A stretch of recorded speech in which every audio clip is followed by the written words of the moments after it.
You're listening to Life Repurposed with Michelle Rayburn, where you'll find uplifting and practical advice for everyday living, creative inspiration for do-it-yourself projects, and recommendations for books and resources that will encourage you to embrace your life repurposed.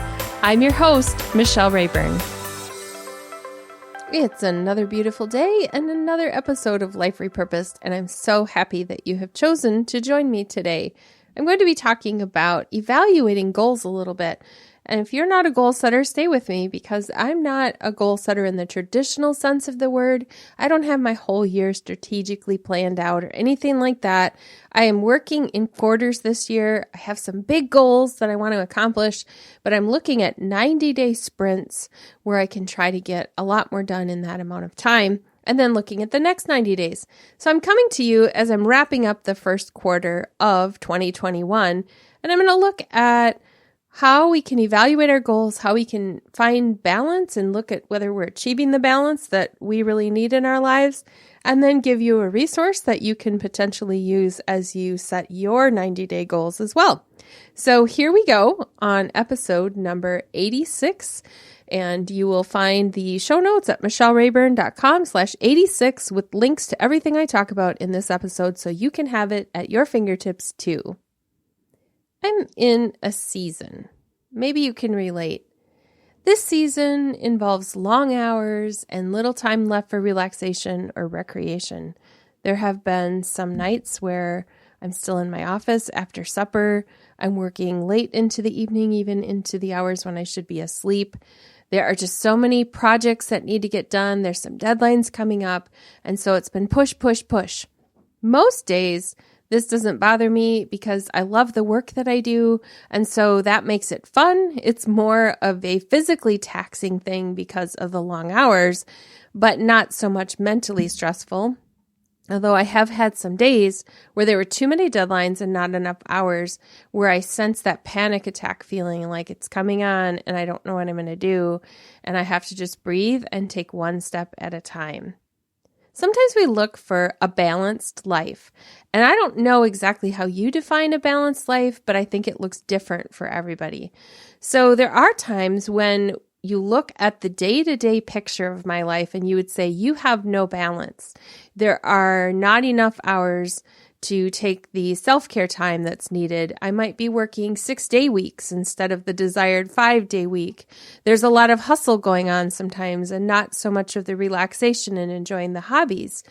But the reason I believe that I have balance is that this is not a permanent thing and it is not happening all the time. These are seasons where I'm launching something or something big is happening and there's just lots of things happening.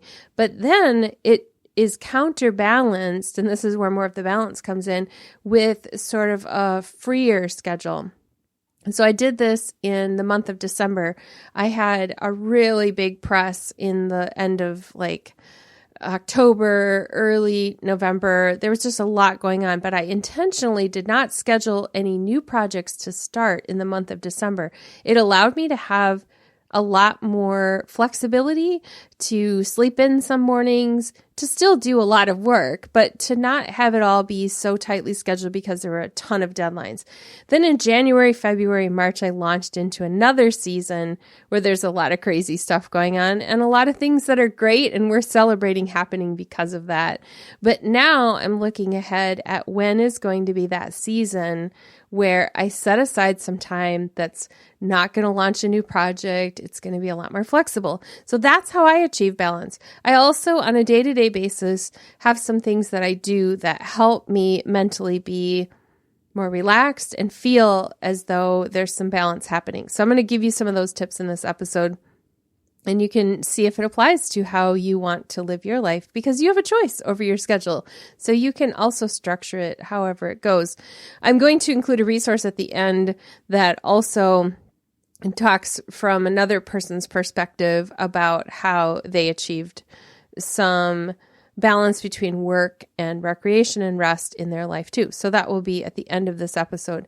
A lot of sacrifice goes into accomplishing goals, and this means we need to know what our priorities are. We need to know how to manage all of those things, which things get the most of our energy, when we need to spend a lot of time on something that's going to have a ton of steps, but it's going to be a rewarding thing. Like for me, that's publishing a book. I need to know what my priorities are so that book gets published and so the other things happen too.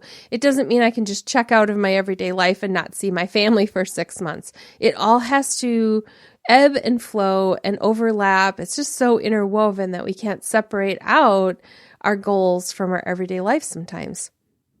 There was a time when I had a notebook with a master list of tasks, and they were grouped by urgent and coming soon and long-term, wishful thinking, that kind of thing. It was almost like a bullet journal, and I would copy my lists over each day, or I would take that notebook out and I'd make lists. The problem was that each day I would recopy that list minus the things I had accomplished the day before, but then I would add 5 more things.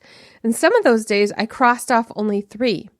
So you can understand how you get into a situation here where that list just becomes unmanageable, overwhelming, too much for your brain to process. Can you relate? Maybe you've gone through that too. Too much on the list. So many tasks that all seem important.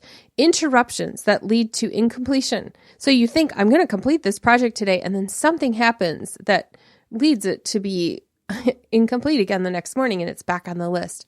Forgetting something important because there's so many things rattling around in your brain, and all of a sudden an important appointment is forgotten.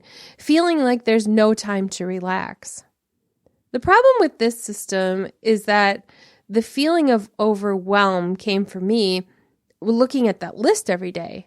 This notebook looks massively impossible. I can't possibly get all these things done. And I still have sort of a mental to-do list that crops up that feels that way. But I've had to learn how to manage it in a way that helped me to not feel so much overwhelm.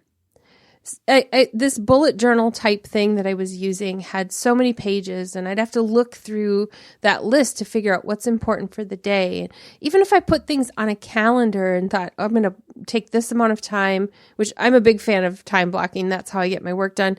But, it has to be flexible, because if you plan it all out and then something comes up that was unexpected, it all crashes and burns. And you have to figure out, how do I reprioritize from there? So each morning I would have to look at that to-do list and figure out what was important for that day. Well, by the time you get your morning routine done, you maybe read your Bible, you answer some emails, then you're trying to figure out, what am I going to do today? And that list is just too much. So what would happen when my brain couldn't process it was that I would just be paralyzed by not knowing where to start. So that meant scrapping the list and often starting some sort of other project that was much more satisfying or rewarding, that had nothing to do with what was on my list. So it might have been, today I'm going to reorganize my office, or today I'm going to sort all of the bathroom cupboards and get rid of some things, give some things to charity. I'm going to spring clean the laundry room, or something like that. Okay, so it helped because I felt like I was doing something, and it was wonderful because there was a beautiful before and after on any kind of organizing project, but it didn't help me with my to-do list, and I felt even more behind at the end of the day, even though I'd accomplished so much. The problem with this is it's sort of like eating a pan of brownies when you want to lose weight. You get to the end of the day and there's all this guilt and no progress. And so it's like the brownies tasted really good while they were going down, but then at the end of the day, it left me even more behind on my weight loss goals. So if you can relate to that, you know how this works with the schedule too. I just added one more thing that wasn't even on my list, and I did that, and it felt satisfying. It was delicious to get this organized, but at the end of the day, I made no progress. Over time, I've assimilated a variety of methods into what works for me, and you need to do this too. It is something that it takes sampling from a method that works for another person and putting them together into something that works for you. The reason I'm sharing it with my listeners is because people often ask me, how do you get so much stuff done? A lot of it has to do with focusing in on what really matters on a given day and giving that my all, and then moving on the next day to the next thing and giving that my all. And it's not looking as much at the big picture, but at smaller ones. For me, that's really difficult because I'm more of a big picture person. I like to process all the details and look at where they're all going to fit into a puzzle. But it's very important that even big picture people learn how to look at the smaller daily goals. So I'm going to share some tips with you today, and you can sort through and you can decide what works for you.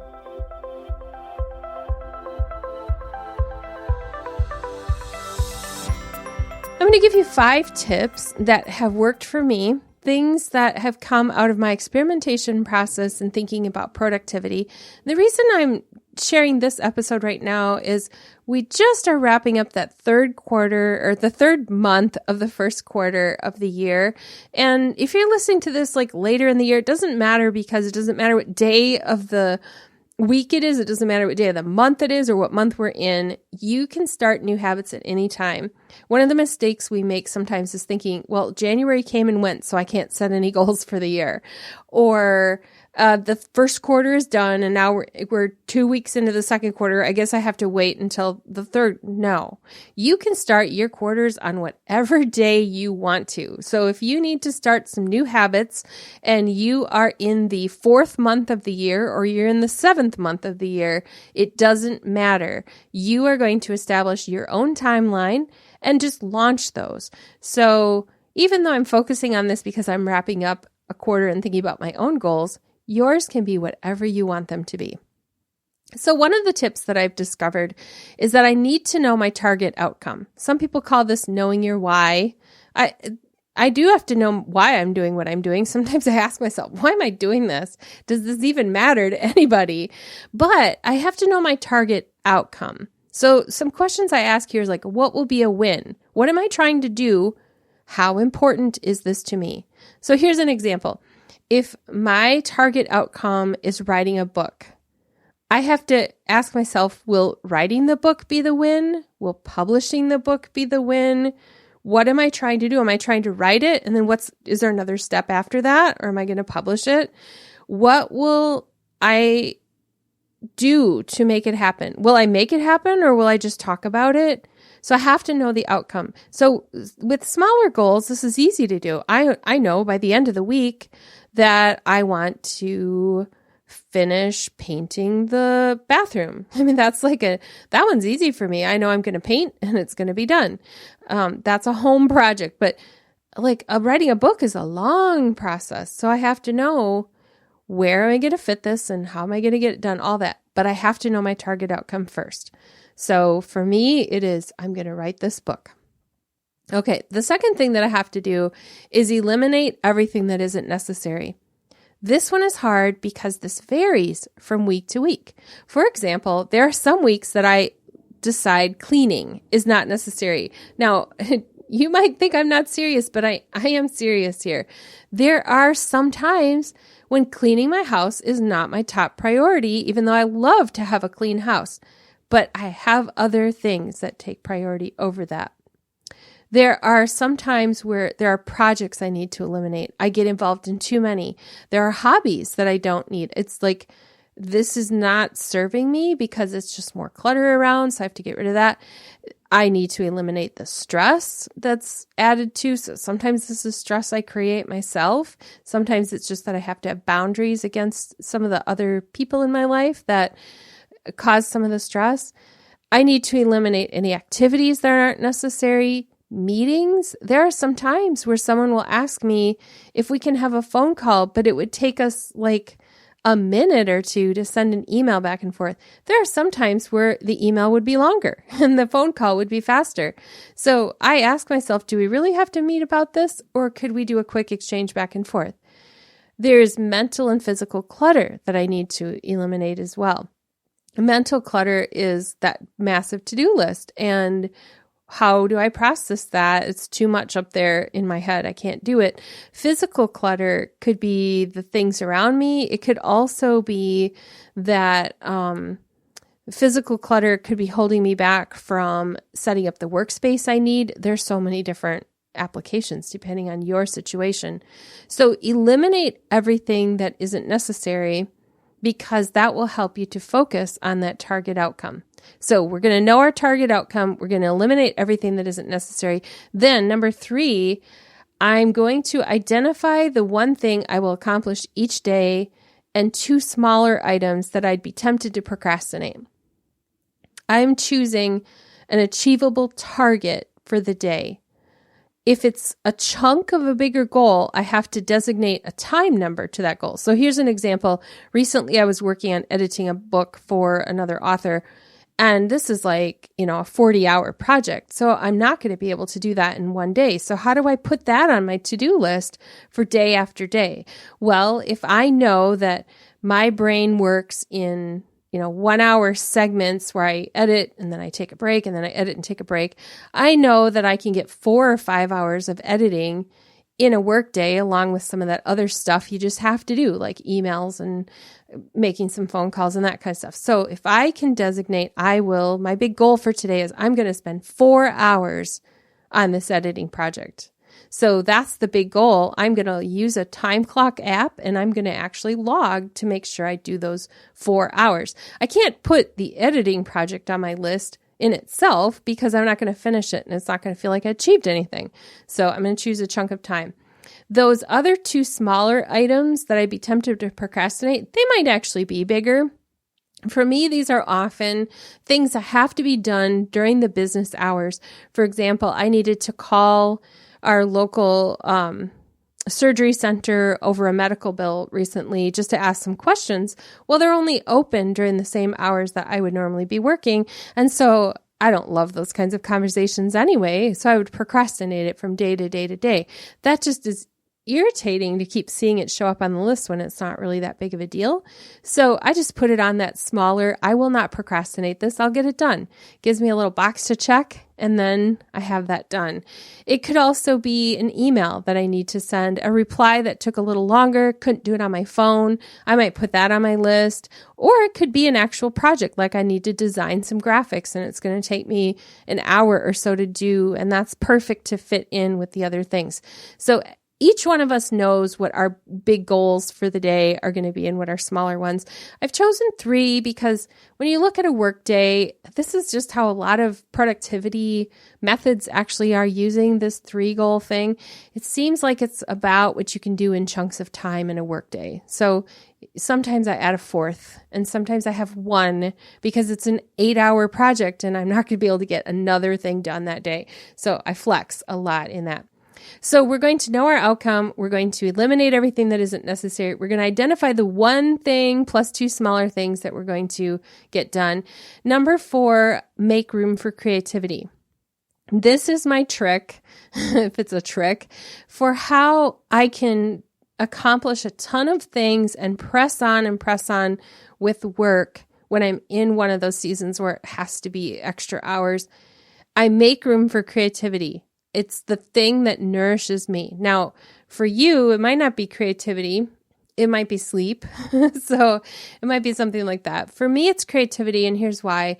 My brain is wired to find gratitude, joy, and appreciation in seeing something beautiful or creating something beautiful. Sometimes my work itself is so rewarding that that's the creative thing. If I'm designing a book cover for somebody, it feels like my whole day might have been a fun day, because it was just creative. So those days are why I can work for 8 hours on a project and not feel exhausted because I've done something fun and creative.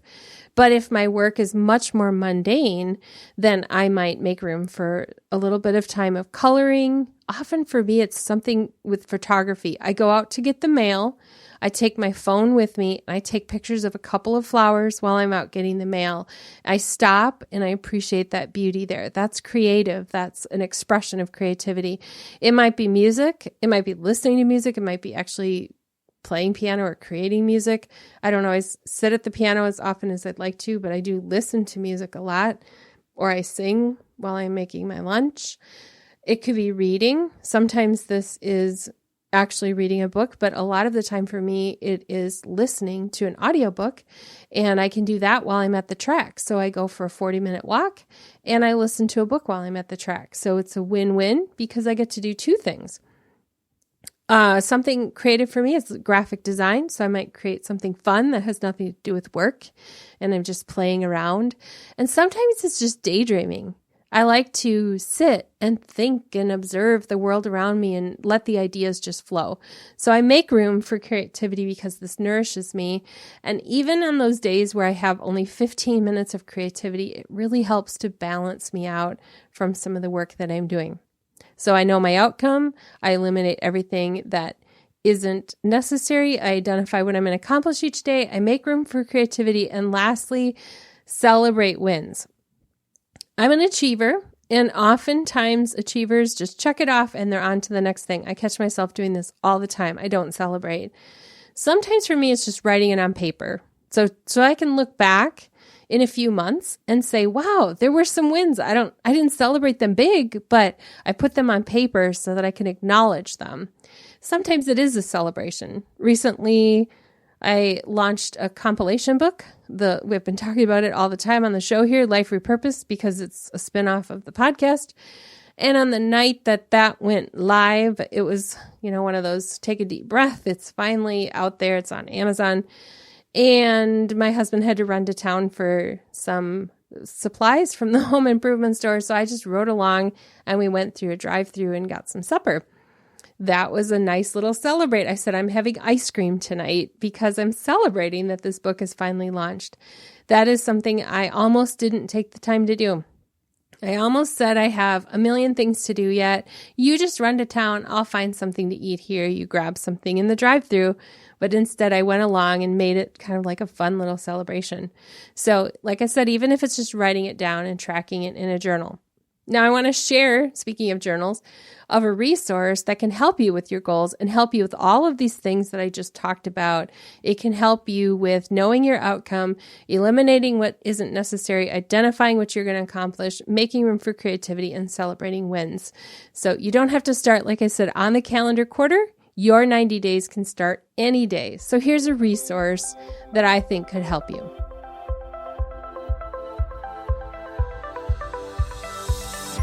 I talked about it at the beginning of the year, and it's been a little while since I've talked about the 1, 2, 3 Ideas and Progress Journal. This is for achievers and list lovers.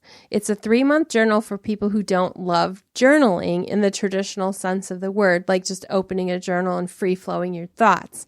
Instead, it's more of a productivity journal in that you can put your progress down there, you can put your goals, and then you can celebrate those wins and stuff at the end of the week, at the end of the month.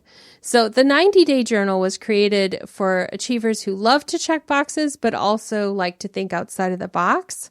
So that creative, like I don't want it to be too structured. There has to be some space for me to add my own little touch. So it's set up for creating a big goal. That's the 1, 2, 3, 2 smaller ones that you can do throughout the day. These are essentially every day you're going to have 3 goals with the big one and the 2 smaller ones. And then there's a separate weekend plan. So there's the 1 main goal, the 2 smaller goals, and then 3 things that bring you joy.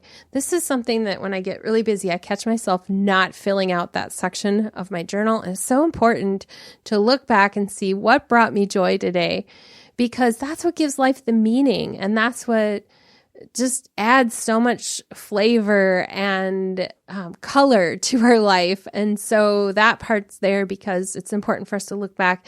It could be so small. It could be a text message from someone made us smile. It could be something that, sometimes it's the sunshine that brings me joy that day. Some little fun comment my husband made. It could be anything. So that's there. And then you also have a spot for some creativity. So you could brainstorm a little bit, write down some, creative, a new way of doing something. You just jot a note. You saw something on a news story that you think this innovation could help me. It could be you doodling and coming up with your next goal for your next quarter. It could be making lists and organizing project tasks. There's some empty space there for that. You could write reminders for the next day, and then there's a place for you to put a win down, essentially like what are you celebrating at the end of the day as far as a win. I also use my 123 journal for taking notes. I'm in a weekly mastermind for podcasters in the Christian Podcasters Association. And when I'm taking notes, I put those in my 123 journal because then I can pull it out later and I can find, someone recommends resources, someone mentions something that makes me think, oh yeah, I should do that. So I use it for that too. And then you could use it for traditional journaling if you like to write down some thoughts and feelings. Now, one of the things I like to do with this is knowing that I'm going to have a big goal for the next day. I like to establish that often before that day. Sometimes even on Monday, I'll pencil in some of my goals for the week and then I will erase and actually write it in pen on the morning of. But it really helps me to look at the bigger picture for the week and see like, okay, this will be my goal for Monday. This will be my main one for Tuesday, for Wednesday, and some of the smaller ones get filled in there too. By doing it ahead, it saves me getting up in the morning and sitting there looking at all the things that need to be done and then wondering, how am I going to get this done? So the other thing that I do is I use time blocking on my calendar, and that's generally where I go then to choose my tasks. If I've blocked a chunk of time because I'm going to record and edit podcasts on that morning, let's say, that's going to be my main goal for the day is to get those podcasts recorded and edited because that's where I've budgeted most of my time. So by using my calendar and what I've already planned out, that's how I set my big goals for the day. There is a lot of room for flexibility in the journal where you can look at the biggest innovation that you had for the week and you can celebrate. Like, I really had a great idea here, or this wonderful thing happened. So at the end of the week, it allows you to look back and celebrate. There are some sample pages so that you can see exactly what a day plan would look like and what those weekend ones would look like. So I will have a link in the show notes at michellerayburn.com/86. And then you'll be able to look at the 123 journal and see what the pages look like on the inside for some samples. Right now, this journal comes in a matte, colorful hardcover. It also comes in a glossy that's black and gray and a little more classy for business if you're looking for something that looks professional.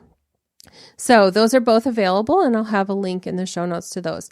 The other thing I had said earlier at the beginning of this episode was that I would give you one more resource. If you're looking for something that connects with finding balance, Michael Hyatt talked recently on the Lead to Win podcast about how he resets after a busy season. And I'm linking up to that in the show notes as well.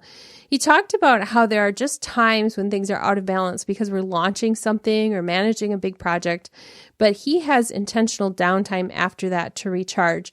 It's not just going on vacation, like a vacation that's packed with all kinds of activities, but it really is more of a sabbatical that he plans that helps him to find that balance again at the end of a busy season. So I encourage you to listen to the episode if you're looking for another perspective on what it's like to reach goals and to also make sure that your mind stays fresh in the middle of that and that your soul stays nourished. And so that's really the important idea of this whole episode, is that we achieve goals, but we also balance that out with nourishing our souls. So if you're looking for those resources, those will be in the show notes for this episode. What I want to leave you with today is this idea that you can do it. I want you to be able to look at, what is your big goal? What would you do if you had 90 days handed to you? Because really that's what life is. You've been handed 90 days, you've been handed 30 days, whatever. We don't know what that time frame is, but you've been handed a block of time. What are you going to do with it? This does not have to be a business goal. This can be a very personal goal. It can be things that have to do with raising kids. It could be what you're doing with a business idea, but it can also be with accomplishing fitness goals. There are so many different things that you can do and use the 90-day journal for, and to use the method that I talked about with the 5 tips. So my encouragement to you is to do it, to stop talking about it and just do it, and to see where it leads. Just let God lead the way, plan out the next 90 days, and then come to the end of that and celebrate what happened and what God did in your life. If you haven't yet checked out the Life Repurposed community, I encourage you to do that. This is where you can join in with other people on Facebook and talk about some of the topics that are on this podcast, but we're also talking about other life issues that relate to the topics on here. I've been working on strategizing on some new ways that we can discuss content, new ways for you to get to know one another. So as that group continues to grow and expand, you're going to see more posts in there, more opportunities for you to connect with other people. So please check out Life Repurposed, and you will find us just by searching that on Facebook and join the community. I hope you have a great week. I hope that you begin to look at new goals and that you have something to celebrate in your life. Next time, I will be back with an interview with a guest, so please come back and join me for that. You've been listening to Life Repurposed with Michelle Rayburn. Check out tips, resources, and inspiration at michellerayburn.com. I'd love it if you would subscribe to the podcast on your favorite platform, Apple Podcasts, Google Play, iHeartRadio, or Spotify. I'd also love it if you would like, review, and share the information about this podcast with your friends. Thank you so much for listening.